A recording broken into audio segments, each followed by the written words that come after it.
Hello everyone, this is Dr. Alford. Today I'm going to bring you a quick tutorial on how to sew a button on.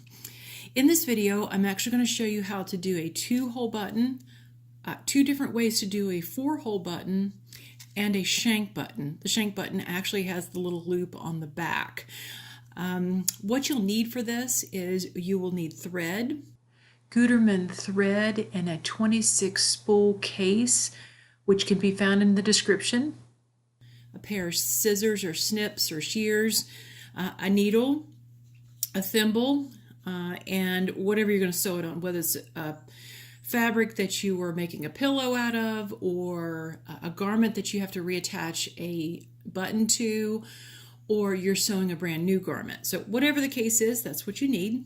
I'm going to first demonstrate how to thread a needle. Now, I've already cut off a piece of thread for this project. I'm going to move this out of the way so we don't need to look at it. And what we're going to do is actually thread our needle. I'm going to take a needle out of this little compartment. You just spin it around until you find the right size you'd like to work with. And it comes out at the opening in your needle contraption, needle holder. And what you're going to do is, this is really easy. I'm going to slide this out of our way so you can see what I'm doing.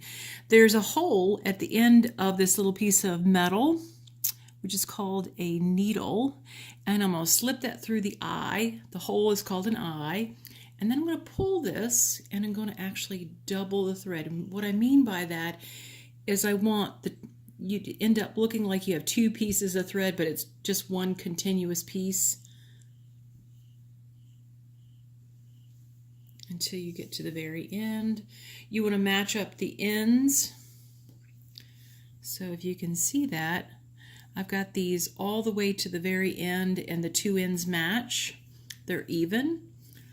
And then I'm going to wrap this around my finger, my index finger, and roll it off. Take my middle finger and pull this, and I'll automatically create a knot.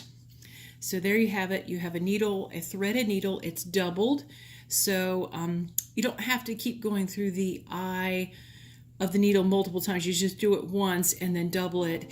And then that way when you sew your button on, you have 2 strands of thread. All right, for our first example, what you're going to do is you're going to put your thimble on. Thimbles come in different array of sizes and shapes and colors. This is a green one with little holes in it so you don't puncture your finger with the other end of the needle. And they come in little silver ones like maybe your grandmother or your mom had, and that just helps push the needle through the fabric. So today we're going to start with a 2-hole button, and I've actually already threaded my needles. So we're going to start off. I've actually matched my thread to the fabric, and that's really what you want to do because you want to be less conspicuous when you're sewing your items on. So it depends on how, if you're replacing a button, which direction the little holes are going to go. They can go up and down or side to side, depending upon if you had a buttonhole over here on the side. You can do either. If you have a whole line of buttons, you need them all going the same direction. So just pay attention to that when you're sewing. Now I've already threaded my needle, it's doubled, and I have a knot on the end. So what I'm going to first do is I'm going to turn this around to the back side of the fabric. I'm going to put my needle through the back side. I'm going to put the needle on one of the holes, and I'm going to pull it through. Now you don't want too long of a thread when you're hand sewing, because what will happen is your thread will get tangled up and then you'll have knots and it'll be a big mess. Now you're going to go through the next little hole next to it. Since this is only 2 holes, you're just going to go back and forth basically between the 2 holes. Nice and easy. Okay, turn around to the back, and if you see here, I'm actually going to bring it up through the original hole. You want to keep your thread pretty close in proximity when you're going back and forth on the back side. It'll be less messy, and this will take practice obviously as you're doing this. So we're going to go back and forth. I'm going to go back through this hole. You will probably want to at least go through here 4 or 5 times.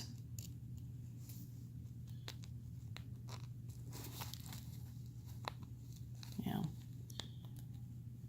It is not being cooperative. Once you find where the hole is, takes a little maneuvering, but you can see it's gone through that again. And back through. Now, the last time you go through, you want to go through the other hole, bring it through the back.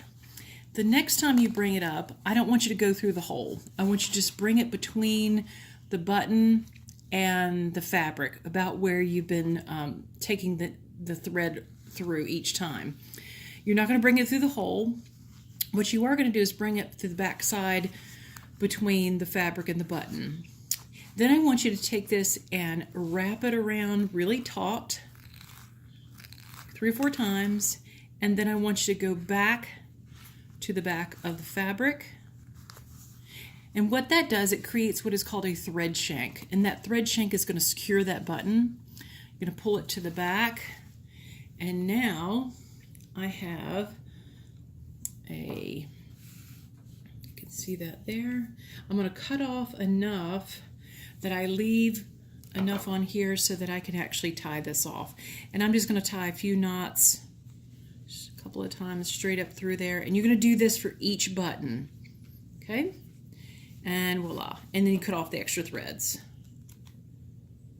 so it's not too messy. And the more times you practice this, the easier it'll become.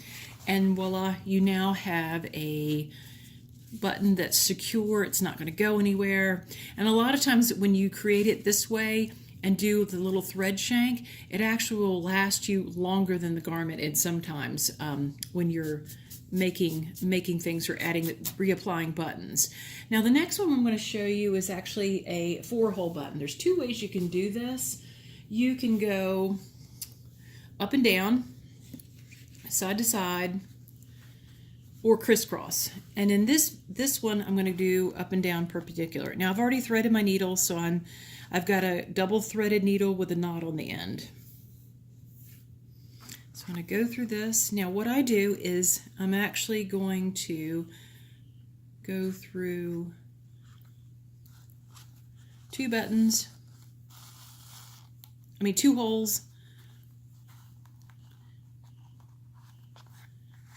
I'm going to work on those same 2 holes at least 3 or 4 times or more. Okay? Once you've at least done 3, maybe 4, you can see how easy this is going. Okay? I'm going to jump over to the other one behind the actual button, and I'm going to bring it up through the holes I haven't worked in yet, or put the thread through yet. So I'm going to put it through that, and I'm going to work this a couple more times. And you can see how easy this is, doing it by hand. You don't have to pay a tailor $4 or $5 per button or more. You can do this yourself. Just takes a little patience and time. It's not hard, I promise. You're going to keep on working. I sometimes sew and I forget to put the thimble back on. Okay, I've done that 3 or 4 times, and then I'm going to bring it again back up behind the button, just like we did on the 2-hole button. Bring it up, and then I'm going to create a thread shank, which I'm going to wrap this around 3 or 4 times or more. Bring it back down about the same place where I've been bringing the thread up behind the button. Bring it to the back, and you can see how uniform this is. My threads are all in one little area, and that just makes it look a lot neater if you try to keep everything consistent. And again, you're going to cut this off and then tie it in knots like we did the first button. Okay, the next one we're going to pretty much do the exact same thing, except for we're going to do an X. Now this X-shaped button, one moment, let me get this thread going here. Okay, super easy. Again, you're going to start with the button. Let me move some of this stuff out of the way. Come up from behind, on the wrong side of the fabric, just like we've done all these other ones. Except for we're going to create an X. Got a knot on the end. Always have the knot because then you'll pull your thread through if you don't. And then I'm just going to go around, crisscross. Now I'm going to go through the same holes a couple of times. I'm not going to try to alternate. I think it looks a little cleaner if you just do 2 buttons at a time. Oops. Sometimes this can be a little challenging to get those first few stitches going. And I'm doing the same holes as I did. Putting it back through. Again, 3 or 4 times, maybe 5. Depending upon if you have a really heavy garment, you probably want to at least do it like 5 or 6 times, okay? A heavy use item like shorts, jeans, anything like that, you want to make sure this button is on nice and secure. So I recommend going at least 5 times or 6 for heavyweight type things. All right, I'm trying to get through that hole. Doesn't want to be cooperative. Okay, do it one more time. Pull it tight as you're sewing. Okay. Then I'm going to come up behind and I'm going to do the other 2 holes, and it's going to make what it looks like an X.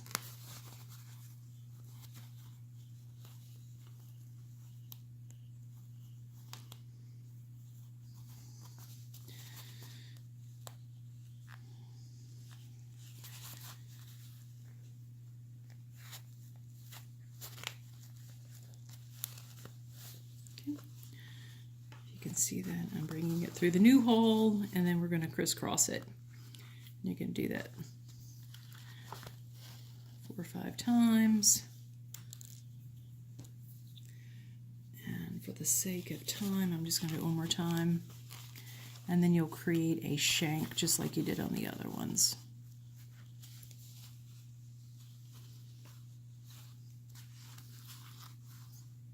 So voila, you see a X forming.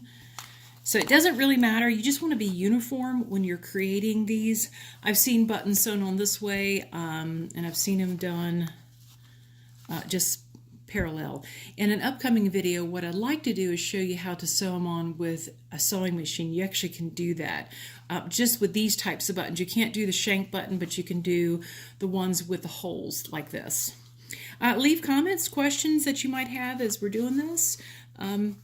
Again, we're going to create a thread shank. I'm going to wrap this around really tight and then go back through the back side and tie it off like we did the other ones. And again, you can see that everything's nice and neat. Make sure you leave enough room. Tie off your button at the back. Okay. The last one we're going to look at is a actual shank button.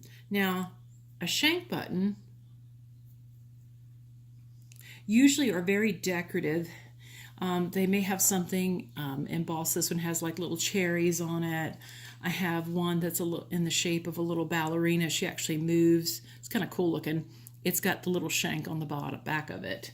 And you do the exact same thing that we've done here, except for you're just going through. I'll pull my needle up here so you can see this. I'm going to go through the hole just like that. Just keep it in the same direction. Keep going back through about the same spot where you brought your needle up from the back side. Hang on, put that there. And I'm just going to keep going round and around. Again, you want to make sure this is nice and secure, especially if you have a heavyweight garment.